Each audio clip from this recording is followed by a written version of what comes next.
시청자 여러분 안녕하십니까? 파워토크 민경욱입니다. 어느덧 11월의 마지막 월요일이 다가왔습니다. 어김없이 오늘도 활기찬 한 주 시작하셨죠?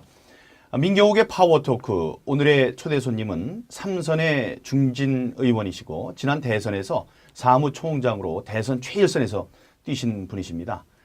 정보위원장도 역임하셨고요. 또 당내 최다 득표를 한 최고위원이시기도 하시죠. 이철우 최고위원이십니다. 나눌 얘기가 참 많습니다. 다 나누려면 얼른 서둘러야 되겠죠. 자, 그럼 민경욱의 파워토크 이철우 최고위원과 지금 출발합니다. 이철우 최고위원님 어서 오십시오. 예, 반갑습니다. 네, 우선 우리 파워토크 시청자 여러분들께 짧게 인사 한 말씀 해주시기 바랍니다. 예, 민경욱 앵커와 함께 하니까 KBS를 보는 그런 기분이 들 겁니다. 우리 당의 보배 민경욱 의원과 함께 여러분과 인사드려서 반갑습니다. 차츰차츰 얘기 나누도록 하겠습니다.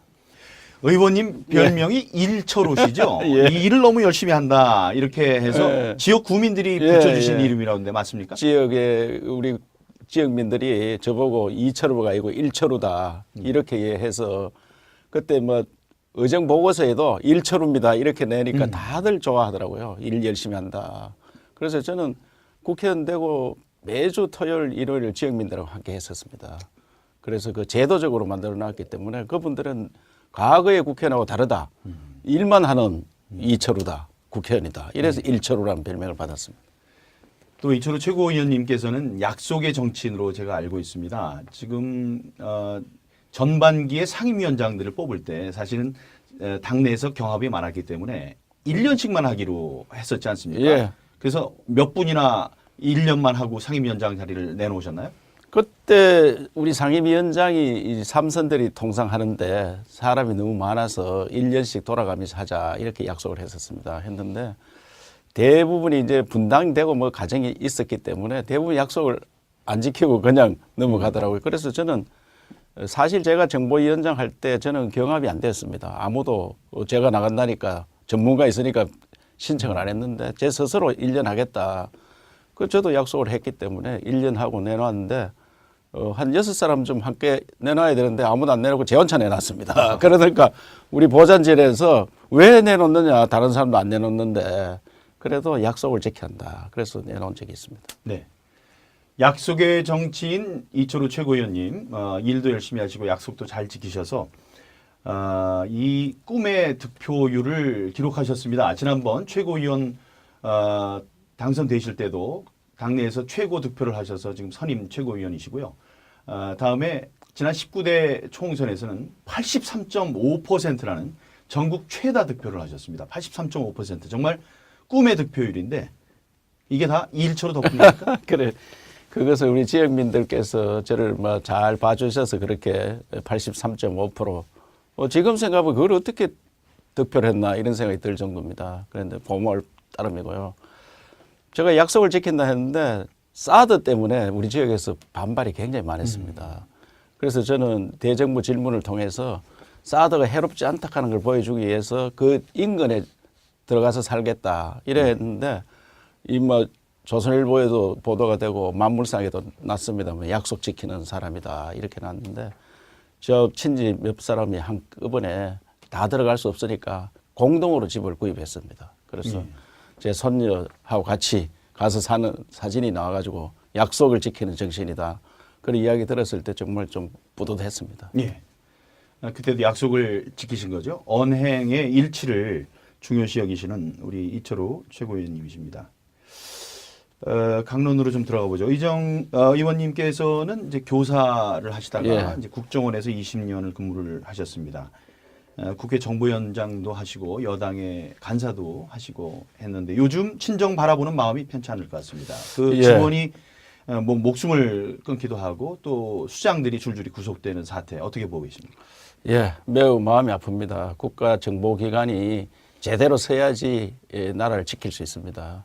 월남이 패망한 것은 가장 큰 이유가 정보기관이 부서져서 그렇습니다. 정보기관이 간첩들이 수두룩했습니다. 그래서 정보기관이 잘못되니까 나라가 망했습니다. 그래서 간첩 잡아야 할 정보기관에서 지금 손 놓고 있는 모습이 매우 안타깝고 이것은 북한을 이롭게 하는 행위입니다. 물론 잘못은 척결해야 되는 것은 맞습니다. 그러나 과거에 관행적으로 했던 일들을 이 정부에 들어서 마치 지난 정부에만 있었던 것처럼 그렇게 처리하는 것은 안타까운 일이고요. 국가정보원을 어떻게든지 새롭게 잘 만들어야지 대한민국을 지킬 수 있다고 생각합니다. 예. 국정원 문제는 조금 이따 다시 한번 네. 짚어볼 시간이 있을 거고요. 특수활동비 문제부터 좀 얘기를 해봤으면 좋겠습니다. 우리 당은 이 특수활동비 문제를 갖고 국정조사도 하고 특검도 도입을 하자 당론으로 정했는데 올해 국정원에 몸담고 계셨으니까 여쭙겠습니다. 이 특활비 문제, 국정원의 특활비 문제 우선 어떻게 봐야 됩니까? 이제 특수활동비는 그래 명목을 탁 정해서 쓸 수 있는 게 아니고 명목 없이 쓸 수 있을 때 수사를 한다든지 외국 나가서 간첩을 뭐 잡는다든지 활동을 한다, 정보 수집을 한다든지 그렇게 쓰는 거기 때문에 또 국가정보원 규모를 예산을 알면은 어떤 일을 하는 걸 알 수가 있잖아요. 그렇죠. 그런 거를 숨기기 위해서 특수활동비 명목으로 일괄해서 책정을 해놓습니다. 외국 정보기관도 다 마찬가지입니다. 그렇게 하고 우리나라 다른 수사기관도 특수활동비를 쓰는데 그것이 이제 일부 오해가 있게 썼다든지 잘못 써졌는 것은 바로 잡는 건 사실입니다. 그러나 간행적으로 과거부터 쭉 해왔던 것을 지난 정부에만 있었던 것처럼 하는 건 잘못됐다. 그래서 우리 당에서도 그에 대해 국정조사를 하자. 또 그 부분을 검찰도 법무부에 상납 안 했느냐. 그렇게 고발을 해놨잖아요. 그리고 검찰 자신의 일을 자기들이 처리하기 어려우니까 특검을 통해서 하자. 이렇게 우리가 주장을 해놨습니다. 그래서 잘못은 고치되 일은 할 수 있도록 하는 게 맞다고 생각합니다. 예. 그게 이제 관행이란 이름으로 이제 계속 유지가 된 건데 그게 박근혜 정부에서만 있었던 일은 이제 아닌 거고요. 그럼 예. 예. 지난 그 노무현 정부 당시에 봐도 권양숙 여사가 당시 정상문 전 청와대 총무비서관으로부터 3억 원 받았다는 의혹이 있었는데 그 돈이 청와대 특활비라는 얘기가 있고요. 또 이것도 그러면 이참에 국정조사의 범위에 포함시키자 이런 이야기인데 우리 당의 입장 어떻게 보십니까? 예, 우리 당에서는 이제 특활비가 잘못 쓰여진 거를 고치기 위해서라도 국정조사를 하자 이런 입장이고 이것은 박근혜 정부만 있었던 일이 아니다 하는 게 우리 당의 입장입니다. 그렇기 때문에 국민들께 오해가 없도록 하기 위해서도 국정조사는 반드시 이루어져야 된다고 생각합니다. 예. 검찰이 법무부에 특수활동비를 제공을 했다, 상납했다 이런 것도 지금 이제 논란이 되고 있습니다. 그러니까 뭐 법무부에서는 자기네들이 배정하는 건데 떼고 줬으니까 아무 문제가 없다 이런 그 주장을 펴는 모양인데 그건 맞지 않는다고 생각을 하고요. 만약에 검찰이 이 상급 부처인 법무부에 그 돈을 특수활동비를 주었다면은 그게 국정원에서 청와대에 준 것과 어떻게 다르냐. 또 자기네들이 그런 문제가 얽혀 있는데 이 문제를 어떻게 수사할 수 있겠느냐. 이런 게 또 지금 논란이 되고 있습니다. 여기에 대한 입장은 어떠신지요? 예. 법무부에서 뭐 떼고 줬던 어쨌든 법무부가 쓸 자격이 없습니다. 그거는 수사 비용으로 쓸 수 있기 때문에 법무부가 수사하는 기관이 아니잖아요. 행정이잖아요. 그렇기 때문에 쓸 수 없는 데 썼기 때문에 그거는 무조건 잘못된 겁니다. 그래서 그런 수사를 하는데 자기 수사를 자기가 하게 되잖아요. 그렇게 특검을 해야 된다 하는 게 우리 당의 입장입니다. 예. 지금 말씀 들어보면은 아까 간첩 얘기를 하셨는데 외국에 가서 간첩을 잡는데 그 만약에 그 돈 쓴 내역을 전부 다 밝히라고 그러면 어디에서 누구를 만나고 뭘 타고 어디를 갔고 그래서 동선이 다 밝혀지고요. 다음에 그 중간에서 뭐 도와주는 사람들도 다 노출될 수 있는 그런 위험이 있을 것 같습니다. 그래서 그 내역을 밝히지 말라는 건데 그런데 특활비의 이제 규모가 크고 또 이렇게 정체가 분명하지 않다는 이유로 함부로 쓰여질 수 있기 때문에 그 특활비 내역을 공개하면 어떠냐 이런 목소리도 나오고 있습니다. 어떤 예. 특수활동비 그야말로 특수활동에 사용하는 돈인데 그것을 공개를 한다는 것은 조금 전에 말씀드렸지만 정보기관이 하는 일이 다 노출이 됩니다. 어떤 일에 돈을 썼느냐 이게 다 노출이 되기 때문에 아무도 모르게 쓰는 게 아니고 상급자들이 감독을 합니다. 또 감찰실도 있고 그 자체적으로 내부적으로는 충분히 감찰 활동, 감사 활동을 하고 있기 때문에 그걸 공개해서는 일을 할 수가 없습니다. 그래서 뭐 빈대 잡으려고 하다 초가상칸 태우는 격이 될 가능성이 크기 때문에 특수활동비는 어느 나라나 다 똑같은 현상으로 사용하기 때문에 우리도 인정해야 된다고 생각합니다. 네.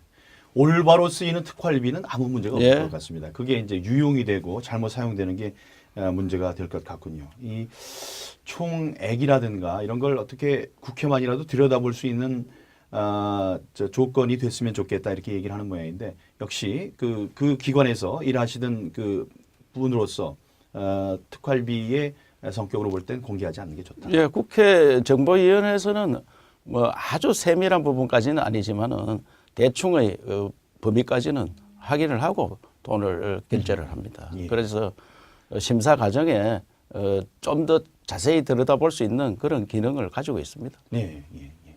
국회에서도 들여다볼 수 있는 제한되긴 하지만 예, 예. 예, 감시를 받고 있는 거군요. 예.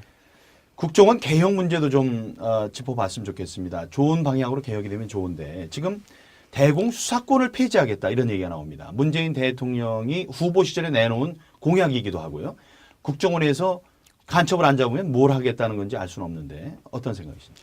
예, 국가정보원 중앙정보부가 처음에 창설될 때 제일 큰 게 대공수사입니다.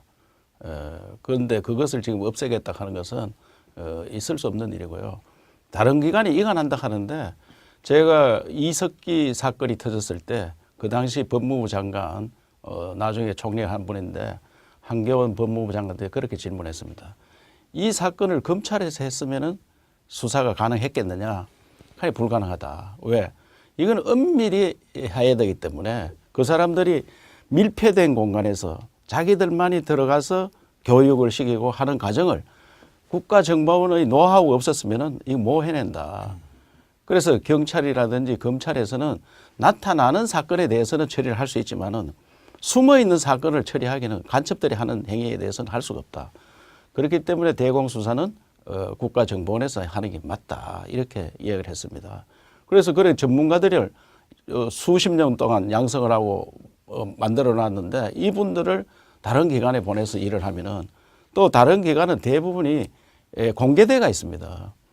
이 비공개로 노출이 되지 않는 상태에서 은밀하게 수사를 해야 되는데 그런 걸 할 수 없기 때문에 다른 기관에 넘겨놔든지 국가정보원에서 그걸 폐지한다는 것은 북한을 이롭게 하는 그런 행위라 생각됩니다. 그래서 반드시 대공수사는 국가정보원에서 할 수 있도록 지켜야 됩니다. 외국에서도 국가정보원에 대해서 굉장히 부럽게 생각하고 있습니다. 이런 수사를 정말 잘한다.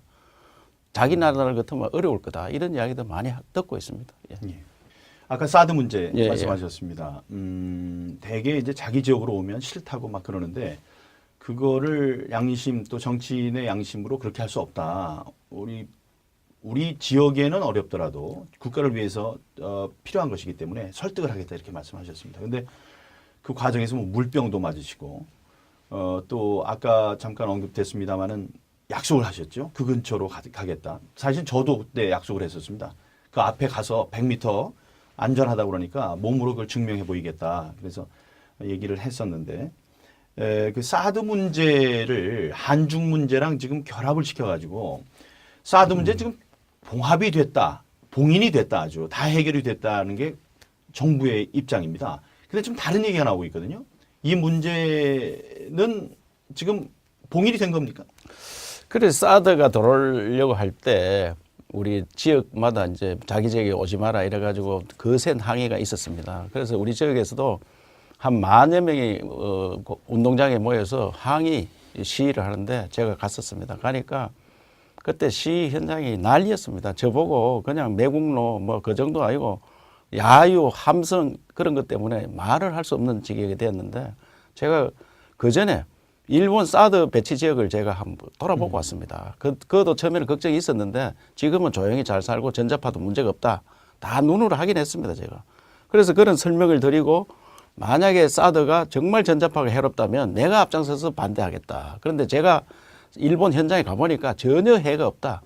그런데 우리 지역민들이 나쁜 사람들의 선동에 의해서 이렇게 반대를 하는 것은 안 된다. 나라를 지켜야 될 거 아니냐.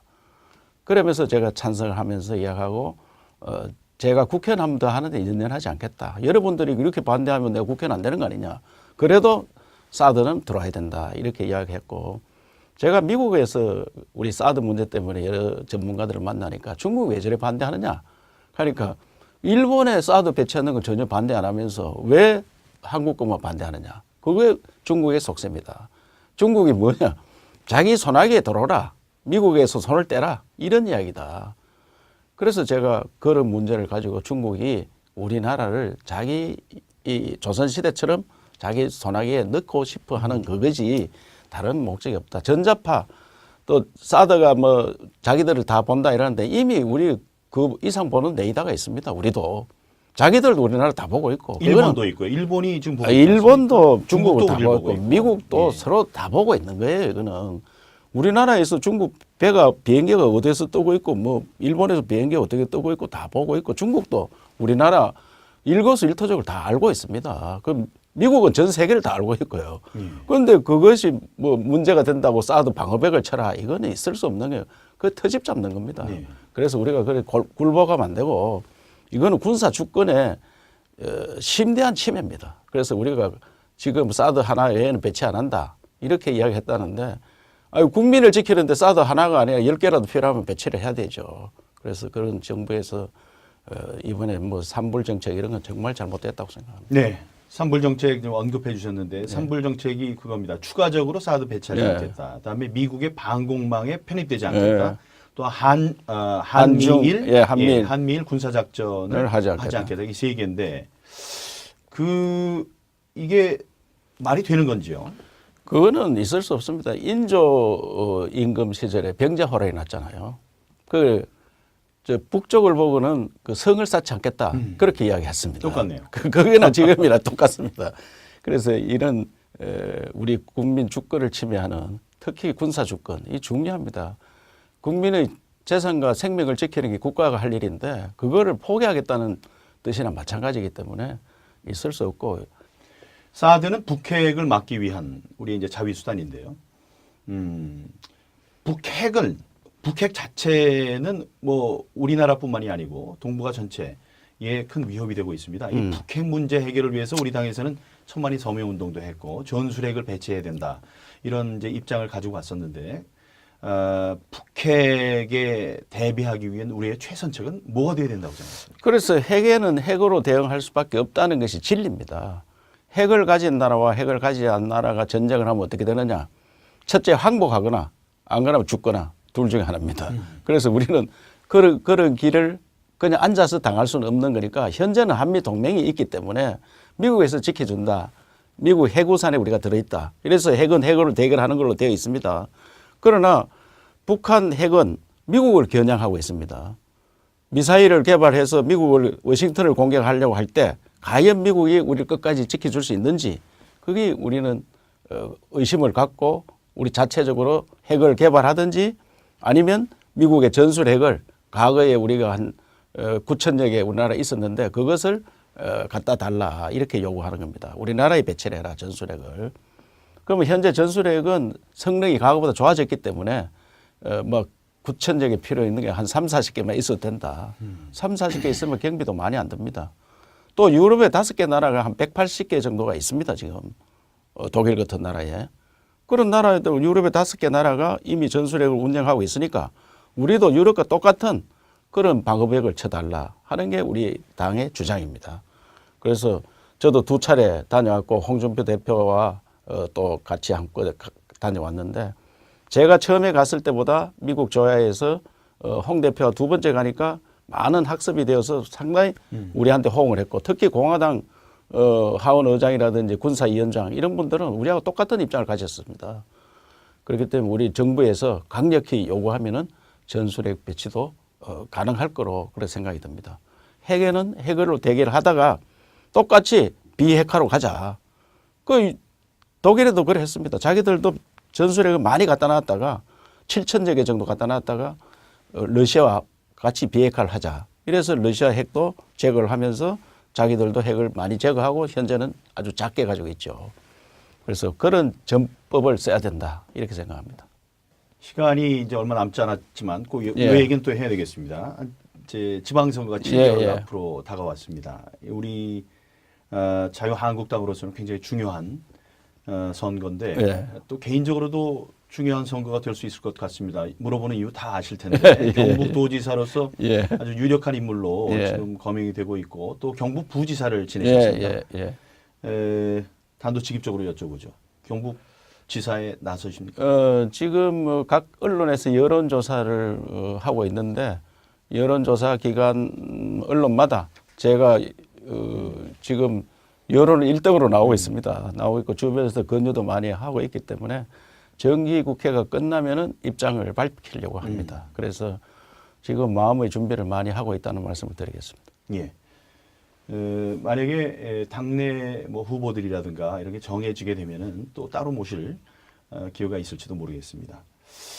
그 내년 지방선거에 우리 당이 또 이제 승리를 해야 되는 큰 과제가 있습니다. 예. 지난 대선에서 사무총장으로 최일선에서 뛰시고 그때 야전 침대 놓고 한 번도 들어가지 않고 여기서 주무신 거 저희들이 다 지켜보고 그랬었죠.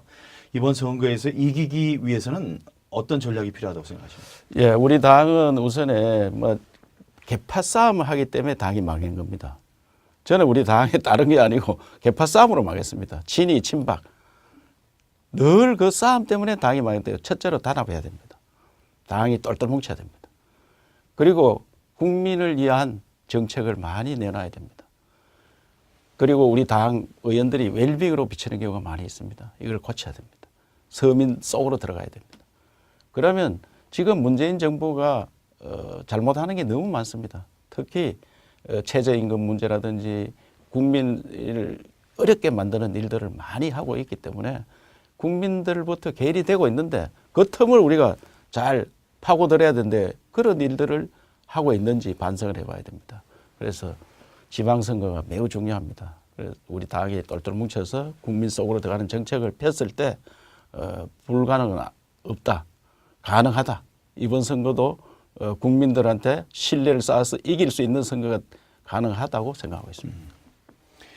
지금 바른정당으로 갔던 분들이 이제 돌아오고 있고요. 예. 이제 9분이 또 돌아오셨는데 그거 말고 홍준표 대표께서는 이 큰 그림을 그리면서 보수 대통합을 얘기하고 있습니다. 예, 예. 그 방안에 대해서는 어떻게 생각하십니까? 예, 제가 그것을 주장을 많이 했습니다. 제가 우선에 바른당에 갔던 사람 사무총장 때도 13분 오시고 최근에도 제가 모임을 가져가지고 9분 오시는데 역할을 했습니다. 그런데 바른당과 합쳐가면 안 됩니다. 우리를 실망해서 나가는 보수 우파들이 많이 있습니다. 이분들을 대통합을 해야 됩니다. 보수 우파 대통합을 통해서 우리 당이 승리를 할 수 있는 그 길로 가야 되기 때문에 홍준표 대표의 생각이 전적으로 옳다고 생각합니다. 민경욱의 파워토크 이제 마칠 시간이 다 됐습니다. 역시 그 대표적인 보수의 안보통이시고 여러 가지 경험이 많으셔서 우리가 약속한 시간이 금방 간 것 같습니다. 여러분 다 이제 보시면 알겠지만은 저희들이 내부를 좀 바꿔봤습니다. 소파를 갖다 놓고 테이블도 이렇게 낮춰놓고요.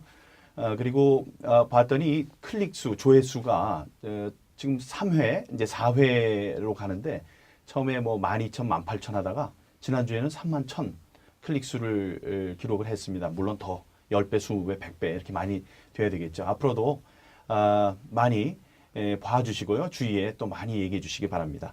오늘 좋은 말씀 해주신 이철우 최고위님 감사드리고요. 예, 감사합니다. 민경욱의 파워토크는 다음 주 이 시간에 다시 찾아뵙겠습니다. 감사합니다.